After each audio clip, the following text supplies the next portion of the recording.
Hello नमस्कार good morning दोस्तों, स्वागत है आप सभी का अपने यूट्यूब चैनल योगेंद्र जमुना में। दोस्तों आज हम ज्योग्राफी की विशेष क्लास में आप लोगों के लिए बहुत ही महत्वपूर्ण टॉपिक वायु यानी कि एयर के IMP MCQs क्वेश्चंस का पार्ट सेकंड वीडियो को लेकर उपस्थित हुआ हूं, जो कि आपके सभी कॉम्पिटिटिव एग्जाम के लिए काफ़ी महत्वपूर्ण रहने वाला है। तो चलिए दोस्तों शुरुआत करते हैं आज के सेशन की, क्योंकि कई जीत बाकी है, कई हार बाकी है, अभी तो ज़िंदगी का सार बाकी है। यहाँ से चले हैं नए मंजिल के लिए, यह तो एक पन्ना था, अभी तो पूरी किताब बाकी है। और हम सभी दोस्तों को ऐसे ही तथ्यों की तलाश है जिससे हम अपने माता पिता के सपनों को साकार कर सकें, क्योंकि हमें उनकी फिक्र को फक्र में जो बदलना है। तो चलिए आगाज करते हैं और देखते हैं क्या है खास। दोस्तों ये जो हमारी वीडियो है यह एक बहुत ही महत्वपूर्ण भूगोल का टॉपिक वायु से संबंधित है, जो कि आपके सभी कॉम्पिटिटिव एग्जाम के लिए बहुत ही महत्वपूर्ण होगी, चाहे वह MP टेट हो, बैंक हो, रेलवे हो। कंपटीशन एग्जाम के लिए यह वीडियो रामबाण साबित होने वाली है। तो चलिए शुरुआत करते हैं, पर उससे पहले बहुत ही महत्वपूर्ण संदेश है आप सब दोस्तों के लिए। जीवन में अभी असली उड़ान बाकी है, हमारे इरादे का अभी इम्तहान बाकी है।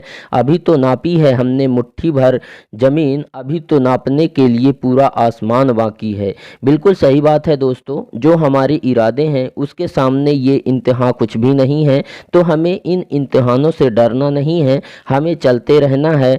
तो दोस्तों चलिए अपने टॉपिक पर आते हैं और वीडियो को शुरुआत करते हैं और देखते हैं। हमारा जो पहला क्वेश्चन है वो है कि उच्च दाब क्षेत्र से निम्न दाब क्षेत्र की ओर वायु की गति को जो है क्या कहते हैं। इसमें ऑप्शन है जैसे कि पवन है, उच्च वायु दाब क्षेत्र है, तूफान है, निम्न दाब क्षेत्र है। ये नंबर वाला ऑप्शन सही हो जाता है। ठीक है, पवन पवन क्या होती है कि हमेशा उच्च वायु दाब से क्या करती है, वो निम्न वायु दाब की ओर चलती है। ठीक है, तो यहाँ पे अगर हम बात करें कि हवा हमेशा उच्च वायुदाब क्षेत्र से निम्न वायुदाब की क्षेत्र की ओर चलती है, इसे ही पवन कहते हैं। ठीक है, इसे ही क्या कहते हैं, पवन कहते हैं। ठीक है, अगर वहीं पे हम उच्च वायुदाब क्षेत्र की बात करें तो उस जगह को कहते हैं जहाँ पृथ्वी पर अधिक वायुदाब होता है। ठीक है, उसे उच्च वायुदाब। ठीक है, लेकिन निम्न वायुदाब की क्षेत्र की अगर हम बात करें तो उस जगह को कहते हैं जहां पर पृथ्वी पर जो है तो बहुत ही कम वायुदाब होता है। ठीक है, उसे कहते हैं। और तूफान की अगर बात करें तो तूफान किसे कहेंगे, तो वायुमंडल का या हवा में, ठीक है, वायुमंडल या हवा में होने वाली जो गड़बड़ी है। तूफान बहुत ही खतरनाक प्रकार के होते हैं, इस शब्द का प्रयोग तेज हवाओं के लिए किया जाता है। ठीक है, तो इसका जो है तो ए नंबर वाला ऑप्शन सही हो जाता है। ठीक है, उच्च वायुदाब से क्षेत्र से निम्न वायुदाब क्षेत्र की ओर चलते हैं जो है तो क्या, पवन कहलाते हैं। ठीक है, उसके बाद हमारा अगला क्वेश्चन है कि पवनों के प्रकार कौन से हैं। ठीक है, पवनों के प्रकार कौन से हैं, तो इसमें ऑप्शन है जैसे कि स्थायी पवने, मौसमी पवने, स्थानीय पवने, उपरोक्त सभी।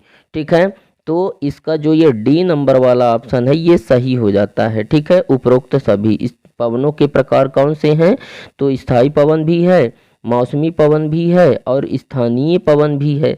ठीक है, वहीं अगर हम बात करें स्थायी पवन की, तो स्थायी पवनों को अगर हम देखें तो इन्हें प्रचलित पवन कहा जाता है। ठीक है, स्थायी पवनों को क्या कहा जाता है, प्रचलित पवने कहा जाता है इन्हें। ठीक है,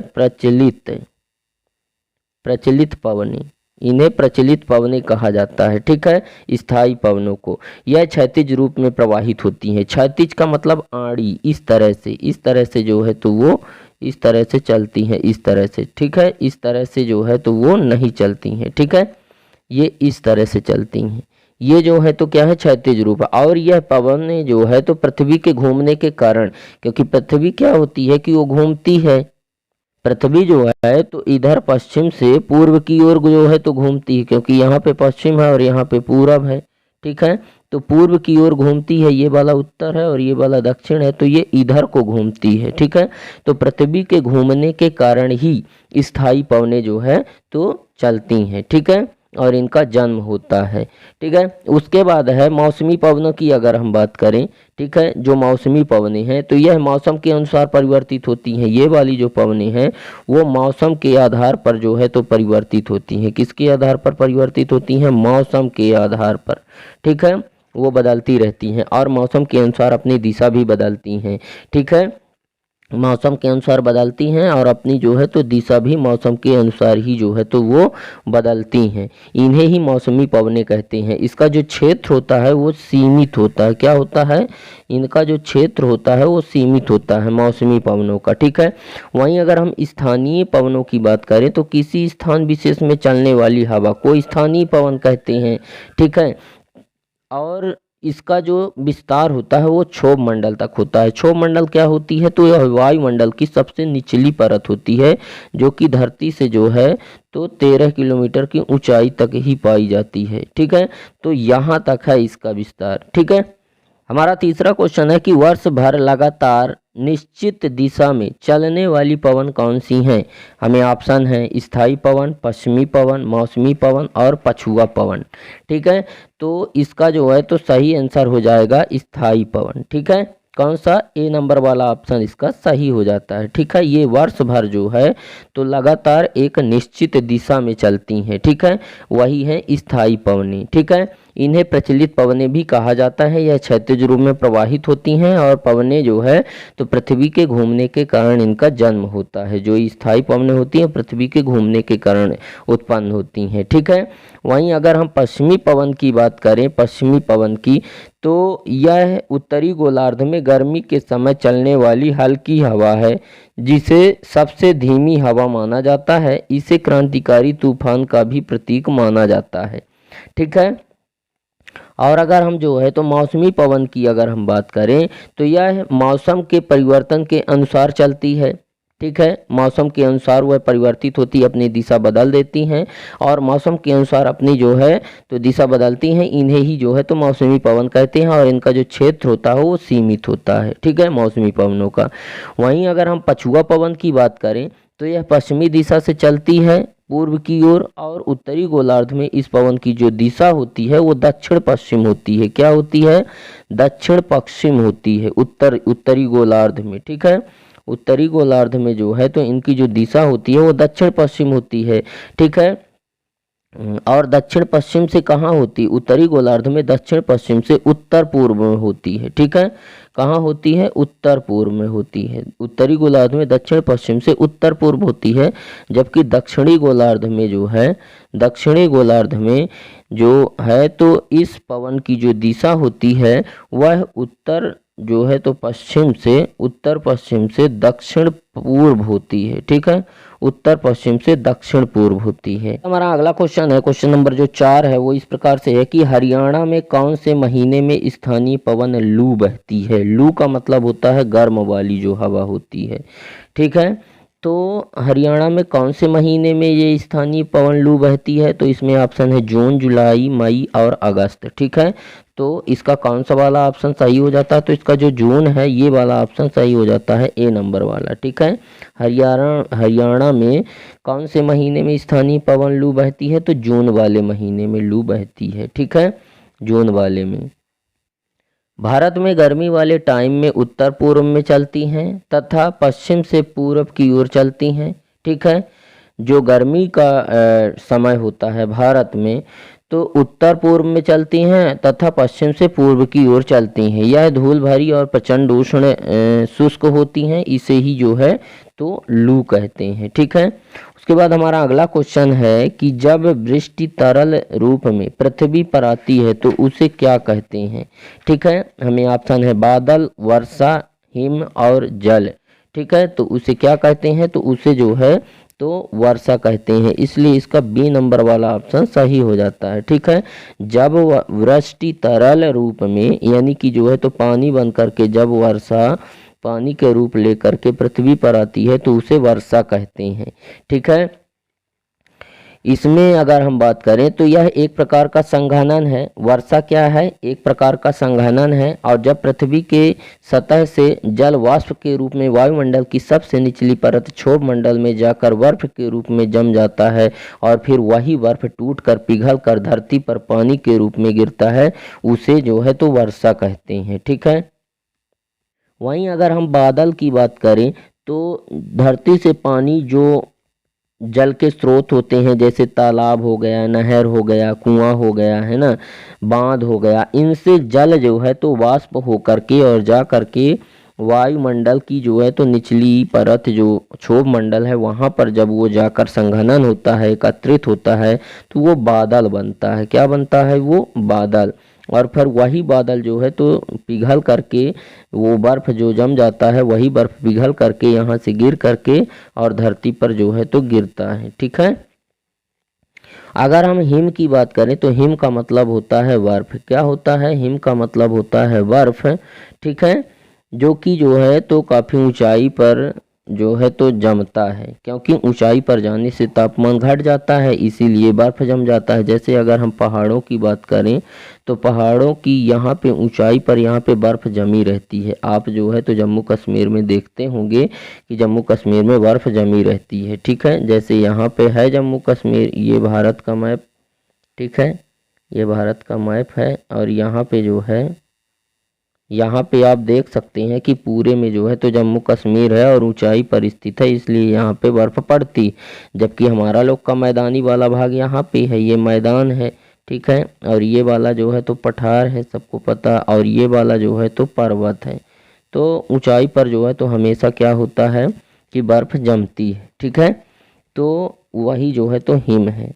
ठीक है। और जल पता ही है, पृथ्वी के जो है तो 71% भाग पर जल है और जल में ही हमारी पृथ्वी तैर रही है। ठीक है। इसीलिए इसको नीला ग्रह भी कहा जाता है, जल के ही कारण। ठीक है।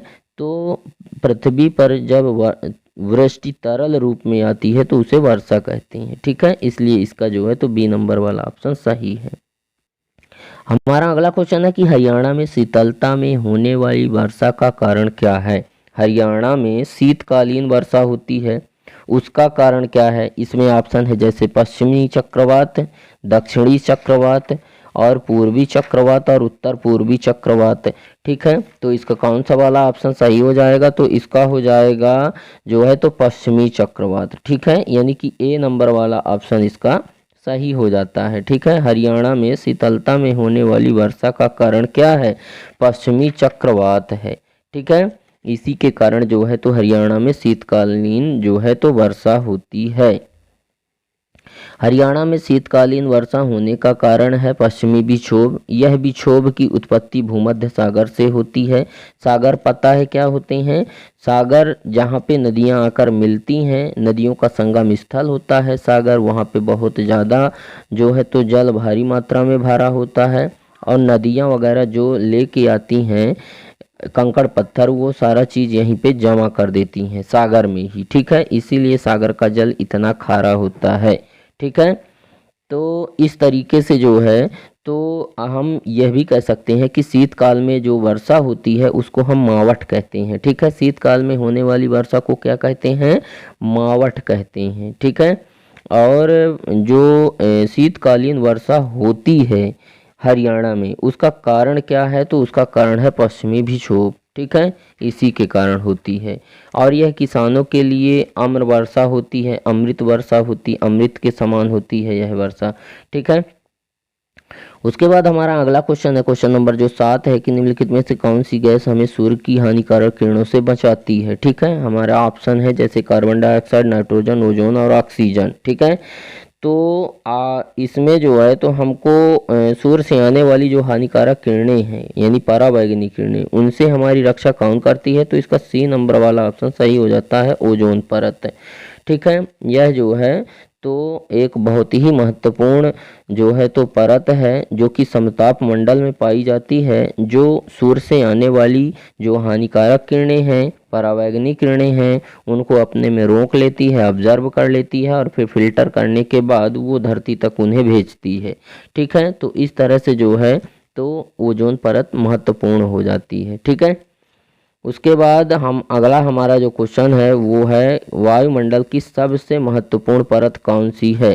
ठीक है। इनमें जैसे वायुमंडल की सबसे महत्वपूर्ण परत की बात करें तो इनमें जैसे कि क्षोभ मंडल है, वायुमंडल है, मध्यमंडल है, समताप मंडल है। तो वायुमंडल की सबसे महत्वपूर्ण परत पूछा है। ठीक है। तो इसका कौन सा वाला ऑप्शन सही हो जाएगा? तो इसका हो जाएगा क्षोभ मंडल। ठीक है। ये महत्वपूर्ण परत है वायुमंडल की, ठीक है। इसकी जो मोटाई की अगर बात करें तो 13 किलोमीटर है इसकी मोटाई, ठीक है। जो क्षोभ मंडल है इसकी मोटाई 13 किलोमीटर है। और मौसम संबंधी जो घटनाएं होती हैं वो क्षोभ मंडल पर ही होती हैं, जैसे वर्षा हो गया, कोहरा हो गया, है ना, कोहरा, बादल का बनना, बिजली कड़कना आदि, ये सारी जो भी मौसम, तूफान वगैरह आना, बारिश होना, ये सारी मौसम संबंधी जो भी घटनाएं वो सब क्षोभ मंडल में ही होती हैं, ठीक है। अगर अगर हम समताप मंडल की बात करें तो समताप मंडल जो है तो जो ये क्षोभ मंडल है ठीक इसके ऊपर, ठीक है, लगभग 50 किलोमीटर की ऊंचाई तक पाया जाता है ये, ठीक है, क्षोभ मंडल, ठीक है। सॉरी, समताप मंडल की जो ऊंचाई है वो कितनी है, 50 किलोमीटर है। और समताप मंडल में क्या होता है कि जो हवाई जहाज़ वगैरह उड़ाने की जो दशा है वो जो है तो वहीं पे पाई जाती है, समताप मंडल में ही हवाई जहाज़ उड़ाने की दशा पाई जाती है, इसलिए क्योंकि वहाँ पर जो तापमान है वो समान होता है, एक समान होता है। वहाँ पे ना ज़्यादा ठंडी होती है ना ज़्यादा गर्मी होती है और ना ही मौसम संबंधी कोई घटनाएं भी नहीं होती हैं। वहाँ तूफान वगैरह नहीं आते हैं, बादल नहीं बनता है, बारिश नहीं होती है, इसीलिए वहाँ पे हवाई जहाज उड़ाने के लिए अनुकूल दशा पाई जाती है, ठीक है, समताप मंडल में।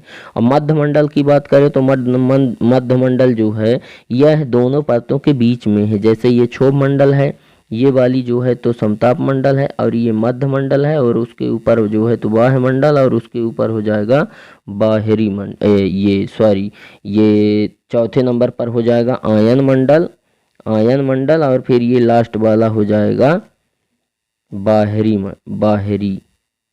बाहरी मंडल, ठीक है। तो इस तरीके से जो है तो हमने यहाँ पे आप लोगों को जो है तो क्षोभ मंडल के बारे में बताया। उसके बाद हमारा जो अगला क्वेश्चन है वो है जो है तो वायुमंडल की निम्न परतों में कौन सी बादल विहीन है, ठीक है। वायुमंडल की प्रमुख परतें हैं, उन परतों में ऐसे कौन सी परत है जो बादल विहीन है, जिस पे बादल नहीं बनते हैं, ठीक है। जैसे क्षोभ मंडल में तो बादल वगैरह बनता है, ठीक है। और वायुमंडल, मध्य मंडल और जो है तो समताप मंडल, तो इसका जो ऑप्शन नंबर होगा वो समताप मंडल सही हो जाता है, ठीक है। इसमें बादल विहीन है, इसमें बादल नहीं बनता है, ठीक है। समताप मंडल में मौसम संबंधी जो भी घटनाएं हैं वो नहीं होती हैं, हवाई जहाज उड़ाने की अनुकूल दशा समताप मंडल में ही पाई जाती है। जबकि अगर जो है तो क्षोभ मंडल में बात करें तो इसमें मौसम संबंधी सारी घटनाएं होती हैं, इसमें बारिश होती है, पाला गिरता है, कोहरा गिरता है ना, और जो है तो इसके अलावा जो है तो तूफान भी, बिजली भी कड़कती है, सारी चीज़ें जो है तो क्षोभ मंडल में होती हैं। और जो वायुमंडल होता है इसमें भी जो है तो बादल बनते हैं, मध्य मंडल में भी बादल बनते हैं, लेकिन समताप मंडल में बादल नहीं बनते हैं। ये तीनों एक समान हैं और ये वाला अलग है, ठीक है। मतलब जो अगर कहा जाए तो वायुमंडल की परतों में बादल विहीन है, मतलब बादल नहीं बनता है, तो केवल और केवल समताप मंडल पर नहीं बनता है, बाकी क्षोभ, वाह्य और मध्य में बनता है। उसके बाद हमारा अगला क्वेश्चन है कि वायुमंडल के परतों में जब हम ऊपर जाते हैं तो वायुदाब कैसा होता है, ठीक है। ऊपर जाने पर जो वायुदाब है वो घट जाता है, ठीक है। क्या हो जाता है, घट जाता है, घट जाता है। इसीलिए जो है, जैसे कि कहने का मतलब ये जो है तो कोई पर्वत है, ठीक है, जब हम यहाँ पे ऊंचाई पर जाएंगे तो वायुदाब जो है तो घटता जाता है, और वायुदाब घट जाएगा इसीलिए तो यहाँ पे बर्फ़ जमती है, इसीलिए यहाँ पे जो है तो नमी ज़्यादा रहती है और बर्फ़ ज़्यादा जमती है, और यहाँ पे आने से जो है तो लोगों के जो नाक से जो है तो खून वगैरह निकलने लगता है, ठीक है। इसीलिए वो लोग जो है तो अपने साथ जो है तो ऑक्सीजन वगैरह की व्यवस्था करके चलते हैं, ठीक है। तो ऊंचाई पर जाने से जो है तो जो हमारे पास वायु है वो घट जाती है, इसीलिए हम जो है तो सही तरीके से ऑक्सीजन नहीं ले पाते हैं, ठीक है। तो इस तरीके से उम्मीद करते हैं कि आपको हमारा यह वीडियो पसंद आया होगा। वीडियो अगर पसंद आया तो वीडियो को लाइक करें, दोस्तों में शेयर करें, और अगर आप हमारे चैनल पर नए हैं तो चैनल को सब्सक्राइब करें एंड बेल आइकन भी प्रेस करें ताकि हमारी नई नई वीडियो की नोटिफिकेशन आप तक सबसे पहले मिले। तो दोस्तों आज के लिए बस इतना ही, मिलते हैं आप सभी लोगों से नेक्स्ट वीडियो में नेक्स्ट टॉपिक के साथ। तब तक के लिए जय हिंद, वंदे मातरम।